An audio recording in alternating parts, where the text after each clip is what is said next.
một bài đăng của Đàm Tùng Vận chia sẻ những bức ảnh đời thường của cô ngay lập tức gây chấn động toàn internet. Có những ngày mạng xã hội vẫn trôi qua như thường lệ, tin tức, những dòng trạng thái lướt qua rất nhanh, cho đến khi Đàm Tùng Vận đăng một bài viết, không thông báo trước, không teaser, chỉ là một vài bức ảnh đời thường, nhưng không ai ngờ chính những bức ảnh đó lại khiến cả internet dậy sóng. Bài đăng tưởng chừng bình thường, nội dung rất đơn giản, không caption dài, không thông điệp ẩn ý rõ ràng, chỉ là một vài bức ảnh trong căn bếp nhỏ, trên bàn ăn giản dị, một góc phòng khách ấm áp và một tấm selfie rất tự nhiên kèm dòng chữ những ngày bình thường, không có gì đặc biệt. Nếu nhìn lướt qua, không trang điểm cầu kỳ, không ánh sáng chuyên nghiệp, mọi thứ rất thật, nhưng chính sự thật đó lại khiến mọi người dừng lại lâu hơn. Cộng đồng mạng bắt đầu soi chi tiết đầu tiên, một chiếc cốc quen thuộc. Một fan nhận ra chiếc cốc trong ảnh giống với chiếc từng xuất hiện trong bài đăng của Hứa Khải. Ban đầu chỉ là trùng hợp, nhưng rồi góc bếp không còn là ngẫu nhiên. Một người khác chỉ ra bố cục căn bếp giống với background trong một video trước đó của anh. Bàn ăn, hint rõ ràng hơn, trên bàn có 2 bộ bát đũa, không phải một. Câu hỏi xuất hiện, cô đang sống một mình hay không? Mạng xã hội bùng nổ, hashtag leo top trong vài phút. Thằng Đàm Tùng Vận đời thường, thằng ai chụp ảnh cô, thằng Hứa Khải cô ở đó không? Fan chia làm 2 phe, tin chắc có chuyện không thể trùng hợp nhiều như vậy, chắc chắn họ đang sống cùng nhau. Giữ lý trí, chỉ là suy đoán thôi, đừng vội kết luận. Nhưng dù là ai cũng đang xem lại bài đăng, zoom ảnh, phóng to từng chi tiết, phân tích từng góc nhỏ. Một bài đăng trở thành hiện trường điều tra của toàn mạng. Điều khiến mọi người chú ý nhất không phải là đồ vật, không phải chiếc cốc, không phải căn bếp, mà là cảm giác trong những bức ảnh. Một sự ấm áp khác thường, không cô đơn, không trống trải, mà là có ai đó phía sau ống kính. Nụ cười của cô tự nhiên, thư giãn, không giống những bức ảnh chụp cho công việc. Fan nói đây là nụ cười của người đang hạnh phúc. Khoảnh khắc khiến nghi vấn tăng cao. Một chi tiết nhỏ nhưng chí mạng, trong một tấm ảnh phản chiếu trên kính có một bóng người, không rõ mặt nhưng dáng người rất quen. Cộng đồng mạng ngay lập tức so sánh chiều cao, dáng đứng, kiểu tóc và cái tên được nhắc đến nhiều nhất, Hứa Khải. Cô vẫn im lặng, không giải thích, không đính chính, không trả lời, nhưng cũng không xóa bài. Điều này khiến mọi thứ càng trở nên khó đoán, một sự im lặng đầy ẩn ý, không xác nhận, không phủ nhận. Chính điều này làm tin đồn lan nhanh hơn bất cứ lời nói nào. Vì sao bài đăng này gây chấn động? Vì nó quá đời thường, không phải hình ảnh hoàn hảo, mà là cuộc sống thật. Vì khán giả luôn tò mò về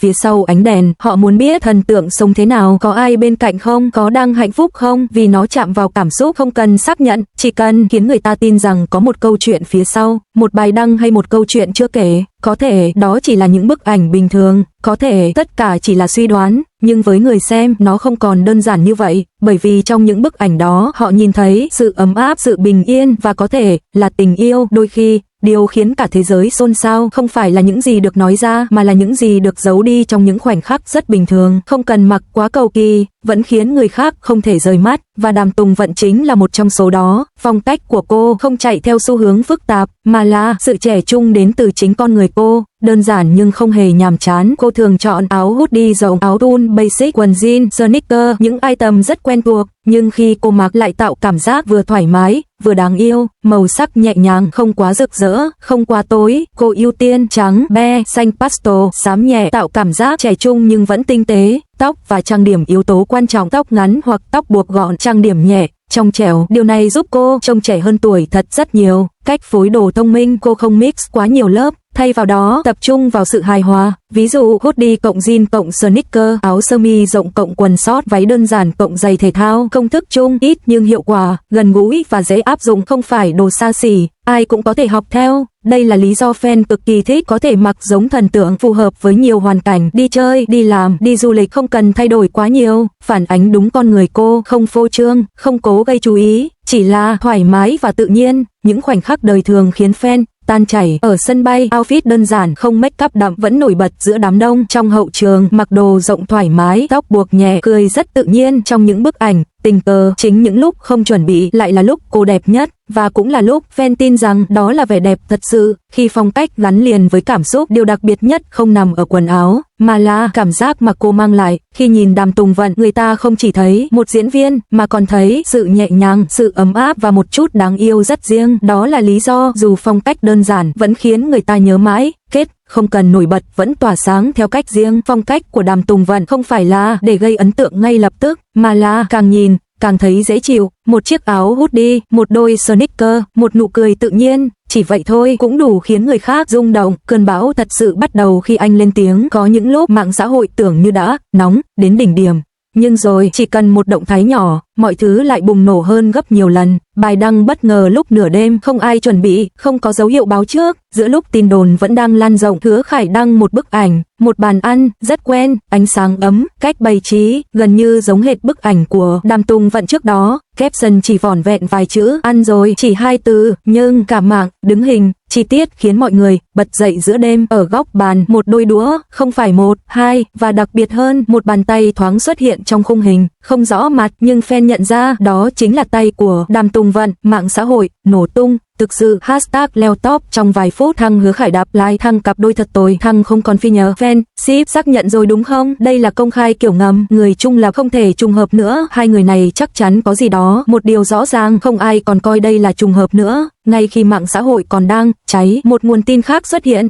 Paparazzi tung ảnh độc quyền, không phải ảnh mơ, không phải suy đoán, mà là nội dung bức ảnh. Họ cùng bước ra từ một căn hộ, không có trợ lý đi cùng, thời điểm rất khuya, khoảnh khắc chốt hạ một tấm ảnh khi họ đứng cạnh xe. Hứa Khải đưa tay kéo nhẹ tay cô, rất tự nhiên, không diễn, không che giấu. Khoảnh khắc đó trở thành bằng chứng không thể chối cãi. Cả mạng chốt đơn, không còn là nghi vấn, không còn có thể nghi ngờ trùng hợp, mà là họ đang hẹn hò. Những bằng chứng cũ được đào lại, ảnh ở nước hậu trường thân thiết, ánh mắt không giấu được, tất cả ghép lại thành một câu chuyện hoàn chỉnh. Một câu nói lan truyền khắp mạng, hóa ra họ chưa từng cố giấu, không xác nhận, không bài đăng chính thức, không phủ nhận, không giải thích, nhưng cũng không né tránh nữa. Họ không xóa bài, không tránh ống kính, một kiểu công khai không lời. Phần 6, vì sao khoảnh khắc này khiến người ta xúc động?